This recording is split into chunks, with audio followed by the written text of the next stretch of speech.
Aberdeen is one of the UK's most prosperous cities, known as Europe's energy capital with a thriving economy. This perception is not entirely accurate.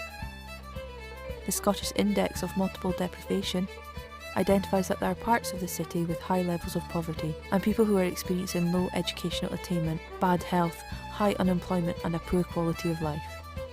In order to address these issues, the Scottish Government created the Fairer Scotland Fund, which is managed by the city's Community Planning Partnership.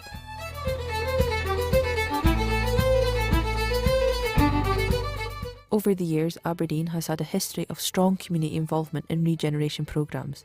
One of the groups of local people which has been productive in giving their views and debating issues is the Regeneration Matters group. A key aspect of the Fairer Scotland Fund is to empower communities and individuals to be involved in making decisions on how the fund is used. And since November 2006, Regeneration Matters has brought together people from all the regeneration areas with a commitment and passion to revitalise their neighbourhoods. Regeneration Matters started about 4 years ago in Aberdeen. A few of us from the different regeneration areas got together and we formed this group. We meet once a month and we talk about issues and different things that is happening in our areas, because basically we're all looking for the same kind of things for our areas. Attempting to have representation from each community, looking across at the bigger, broader picture to try and make sure that the services that are delivered in the regeneration areas are important, are relevant, and the services that people want. People within different communities coming together, and it's like learning experiences from other people. What maybe they've done, it maybe didn't work. It lets you see that it's not just your area. That's right. Every area's here. You think you've got all the problems. Every area's got this problem. Every area was fighting for their own. We were fighting against them and we didn't have no organisation. But we got all the regeneration areas together and we've now got a voice. We could put our opinions in the councils, well, listen. Instead of just one area trying to fight for something, if we're a collective group, there's hopefully a chance that something that we can get changed. Take this regeneration funding and actually use it to positively make our community a better place to live. The Fairer Scotland Fund provides targeted funding for a wide range of projects. Its board is committed to making neighbourhoods a better place to live. At present, 7 members of the Regeneration Matters group take seats on the board, with elected members, council and community planning partners to oversee the distribution of the fund. The Fairer Scotland Fund supports many projects and activities, tackling employability, financial inclusion, health, literacy, community safety and well-being. The Fairer Scotland Fund has been really helpful to a lot of community groups, and without it, it's going to affect a lot of community groups. One of the aims of the Fairer Scotland Fund is to bring as many projects together as possible. So the money that you do get off the Fairer Scotland Fund, it does help.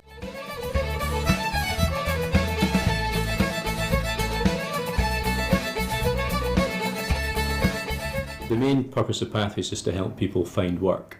We do that in a number of different ways, right from the beginning of community education classes to help people build their confidence, helping them right the way through into work, and then once they've started work, trying to make sure that they've accessed all the benefits that we're entitled to. It's open to anybody that's left school, basically, that's looking to get back into work, or maybe not even starting to think about getting back into work, but wanting to build their confidence in some sort of way.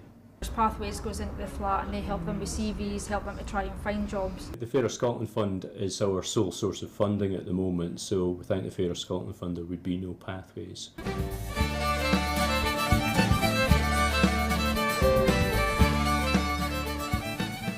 Middlefield Youth Flat, it's a community-based flat that's been open for 5.5 years now. It's for the 11 to 25-year-olds that reside in the Middlefield area.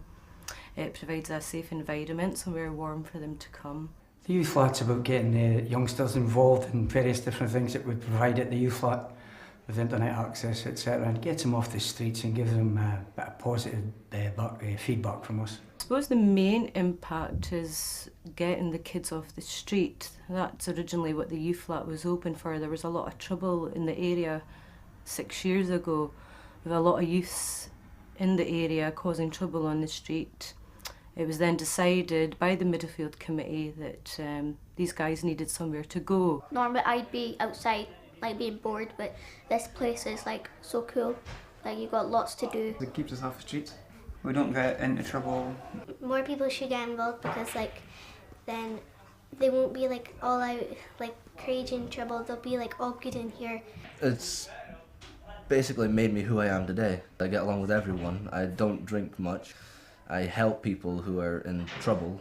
The rewards, I suppose, is seeing the guys move forward, seeing them try different new skills. The youngsters have found stability here. They know they can come here. They know that they've got somewhere safe and somewhere they can relax and move onward with their lives. It's good for the future because like more people are getting badder, but if they come in here, like they'll get taught to be good, and if they have problems, they'll get talked to about it and they'll like get help.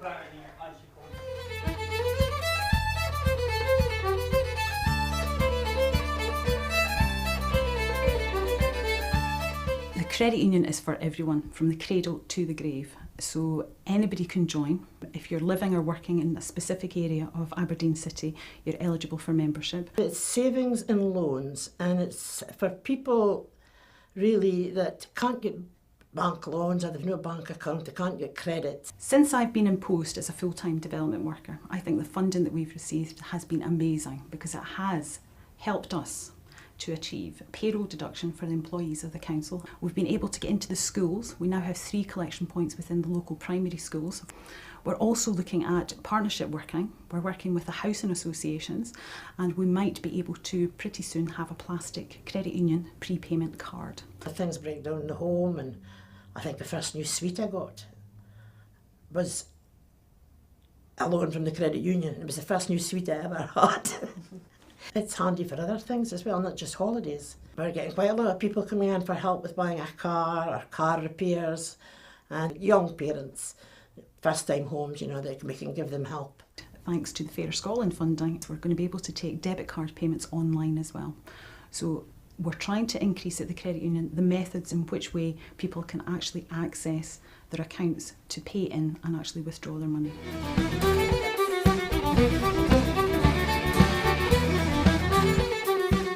Station House Media Unit is a community media unit that serves the 6 regeneration areas of North and Central Aberdeen.